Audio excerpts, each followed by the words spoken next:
Hello, hello. Welcome to Impactful Reviews Made Easy. So before we get started, I would love to introduce Cami. So Cami joins me. She's the founder of Yellow House HR Consulting, where they work with leadership to help solve critical HR challenges, focus on leadership, transformation, engagement, performance, and culture. Hi, Cami. Thanks for joining. Yeah, thanks so much. Happy to be here with everyone. Thanks so much for joining us. Wonderful. So today we're excited to talk about how to make the annual review process easy and impactful for employees. So we're going to share some tips and strategies for writing and then later delivering those annual reviews, which can be pretty stressful. So our goal is to help you feel more confident in what you've written and empower yourself and your employees so that they leave motivated, empowered, and set up for success in 2025. So if you've ever felt frustrated during a performance review, you are not alone. A Gallup poll in 2019 showed that only 14% of employees strongly agreed with their review. That means a whole lot of people did not. And they also saw that performance actually worsened a third of the time after review. So even top performers' performance dipped after that review period. So we need some help here.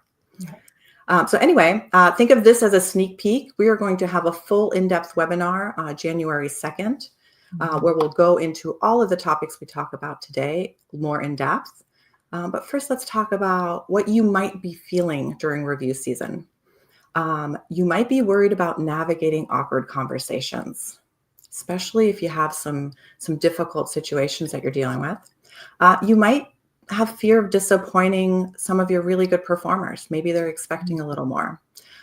You might have worries about employees getting defensive, like those employees who don't agree with their assessment, upset, or not taking accountability, which can be really challenging to deal with.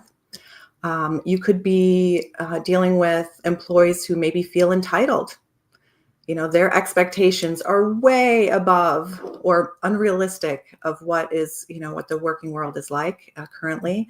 They could be expecting promotions or salary increases that aren't coming. So we want to acknowledge that those are all valid feelings and dive into some tips of how to overcome those. Before we jump into that, though, we want to acknowledge, Cami and I talked about this, is there's been a question, are annual performance reviews outdated? Yeah. And that's a constant conversation in companies we have both worked with, right? Yeah, absolutely.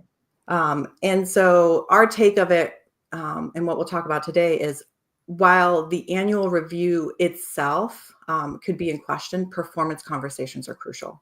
And actually, it shows the more, the better. So really, our goal today is to help you with whatever structure you're currently in your company, whether it's an annual review, quarterly reviews, but to make them the most effective and empowering as you can. So now I'm going to turn it over to Cami for some best practices. Thanks, Yvonne. Absolutely. So we've been thinking about what are the things that are going to be most important as you prepare for review season. I'll start by just saying preparation is everything, really. To the extent you can be planful, it's absolutely going to make a world of difference. Plan out how many reviews you have, your deadlines, and then back into a reasonable schedule that works for you. Set that commitment, stay on track, and stick with it. So starting with that, preparation will be huge. Let's talk about some best practices. First of all, you always want to be specific and actionable. Give clear examples, focus on what the employee can do to improve, and always build on their strengths. So that should be a focus area. So specificity and something that's actionable is super important. Next, it's always important to be incorporating data into your review whenever possible. Metrics is always really important and impactful. Concrete examples bring life to your feedback. And it's much more difficult to have a counterpoint when you have very specific data. Next, blend feedback into themes. Group similar feedback into key themes for a clearer picture of performance. It makes it easier to digest. Always use concise, simple language, keep it straightforward. We have the belief that less is really often more in this scenario when it comes to giving feedback. So it is important to kind of group the feedback into themes. Encourage two-way dialogue. This should not be you just talking at your employee the whole time. Make sure you're creating space for them to receive the feedback, take it in, share their perspective, and engage in the conversation. So you really do want to know what they're thinking in response to your feedback with them. And then always be empathetic and respectful, acknowledge the individual, not just their performance. So make sure that you're really seeing them so that they walk away feeling that regardless of the performance conversation, that they feel seen by you. And Yvonne's going to share even a few more best practices. Yeah, a few more best practices. So one is to balance praise with constructive feedback. So there's kind of an unspoken rule in coaching is start with a positive. So you want to acknowledge the things that they're already doing well, that you value the things that they're doing well, and then highlight some areas of opportunity or growth where they can, improve or do other things. Mm-hmm. The thing you want to avoid is a feedback sandwich. And this used to be a management technique way back in the day. Mm-hmm. I remember being taught this, and it was actually a disaster, where you start with positive, give constructive feedback, and end with positive. The reason it doesn't work is the last thing kind of sticks in your mind. And so the best order is start with positive, give some constructive feedback, and then give them actions to do. Those actions will stick because it's the last thing you talked about, rather than this kind of sandwich deal that actually doesn't go very well. Keep them focused on the future, right? They can't go back and change something that was a miss or what they did in the previous year, but help them focus on using what they've learned this past year on developing things in the future and making those better. Be casual and low pressure. This is not the time to put your boss pants on and your loud booming voice. This is a one-on-one connection to really connect with your employee. You don't want to sugarcoat things, so don't be too nice. Be transparent, be honest, but also don't catastrophize, right? If they had a big mess, acknowledge it and talk about what they can do better. But don't make it seem bigger than it is. Because you don't want them to get stuck on that. You want to help them overcome it. So again, it's really about balance. And tailor your feedback, right? Make sure that the themes that you're hearing are actually in line with what you're telling your employee. And I'm a big believer in telling them where they stand. So if someone is your top performer on the team, it's okay to say, you're a top performer on the team and here's why.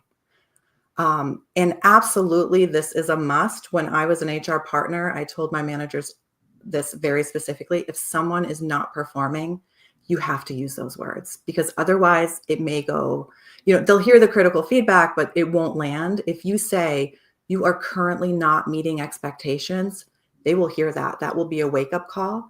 Now, it should not be a surprise. This should not be the first time they hear it, but you need to say those words because sometimes people don't pick up on the nuance of, hey, I'm getting critical feedback. A couple other best practices. One is send the review in advance. People need some time to read through and kind of process, and we all process differently. So ideally you send it to them, the morning of and block some time for them to read it. If you have to, schedule the meeting long enough so they can spend the first half hour reading it and let them read it. Don't interrupt. The worst thing you can do, and this has happened to me, where you let them read it in 5 minutes and you go, any questions?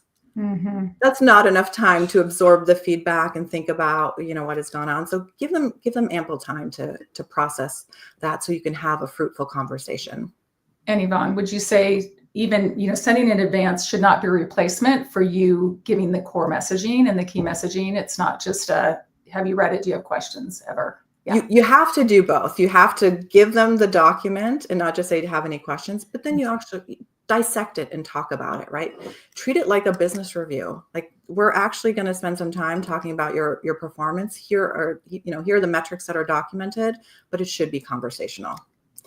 And then last but not least, separate your performance conversation from your compensation conversation.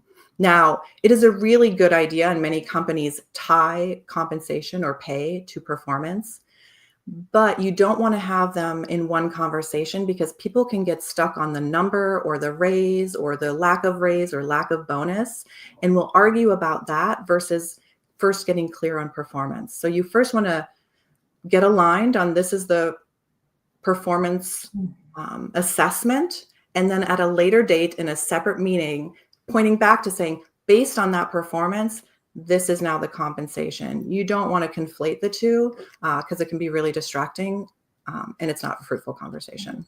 They're just, if they know it's in the same conversation, they're going to say, just tell me what my raise is. Yeah. Just tell me the number, and you actually want it to be about their growth and development, not just about, what they're getting paid. So if you have some other best practices of your own, we'd love to see them in the comments, and we'll absolutely respond to those. If we've missed any best practices, let us know. Or if you've used some that are really working for you, let us know in the comments. But so now let's move on to collecting feedback, right? In order to get a good review, you actually have to do collection of feedback. And it's essential to get a holistic view of the employee. One, it means getting data and feedback from a number of different sources and over the entire year. So a couple of tips, make sure that you are gathering feedback from peers, stakeholders, other people who are in rooms when you as a manager are not. And it's a really good idea to let your employee choose 3 to 7 of their own feedback providers. Let them pick those people. Now, I've heard arguments that, well, they're only going to pick the best people who like them. And you know what? That's actually okay, because you want to see the best of your employee. If there's a problem as a manager, you're highly likely to know about it. So, you don't have to worry about it being imbalanced. That's where your job as a manager is, to make your own observations. But get feedback from peers, stakeholders, and always remember to make it about the entire year. Don't get stuck. If there was a big mess, or even, the bias of there was just a big delivery, their whole entire year should not be based on one piece of performance, but throughout the whole year. So in our webinar in January, we'll go deeper into collecting, like what questions to ask, who to ask them of. And we're also really excited in that webinar to share some ChatGPT prompts that we've developed that will help you kind of take all that feedback and get some insights to make writing that review super easy. Yeah, I'm excited about that. Yeah, that's fun. I wish I would have had that tool. I remember, the last 2 weeks of December was always like mad season of writing, wrapping presents and writing reviews, wrapping presents and providing feedback. It was always a mad dash. And I love the use of ChatGPT and other AI just to be able to simplify some of that. Yeah, it's definitely a time saver. Yeah, not to replace, but that's why we've got some prompts, but a time saver indeed. So let's talk about what's next. As Yvonne said, we are going to be doing a webinar. We're excited about that. That's going to be on January 2nd at 11 a.m. Pacific Standard Time. We are going to go deeper into all of the topics we covered. Just looking under the hood even further and giving you things that you should hopefully find even more supportive. So more tips and tricks. So be on the lookout for that. You don't want to miss it. If you join the webinar, we also have created a free written resource with all of the key takeaways. So you don't have to feel like you're trying to capture all of the things during the webinar. It's actually going to be a really useful resource that you can reflect on as you go into review season and feel like you've got all of the information that you need. And then we also are developing a more comprehensive guide. It's to reviews, and it's going to be available for purchase at a really reasonable rate.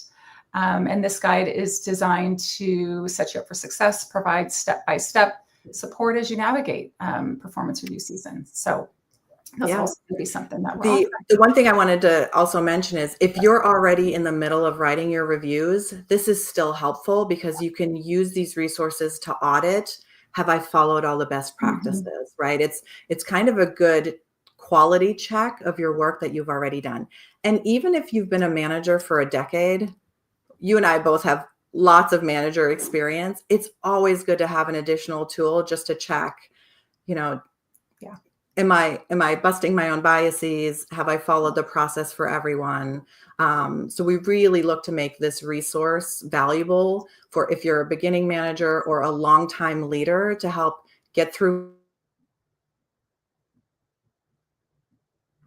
check on and in true fashion of all kind of free resource one pagers, we kind of have to chuckle because it's about 3 pages or more. Right.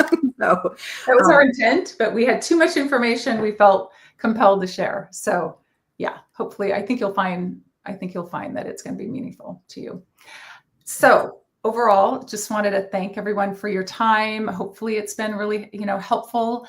We're here to support you. So feel free to reach out to Yvonne or myself at any point in time with any questions. We're certainly grateful for you joining and making the time during this busy, really time of year, and wishing you all a really wonderful holiday season. So hopefully we'll see you on January 2nd. Yes. Happy holidays. Happy holidays. Cheers.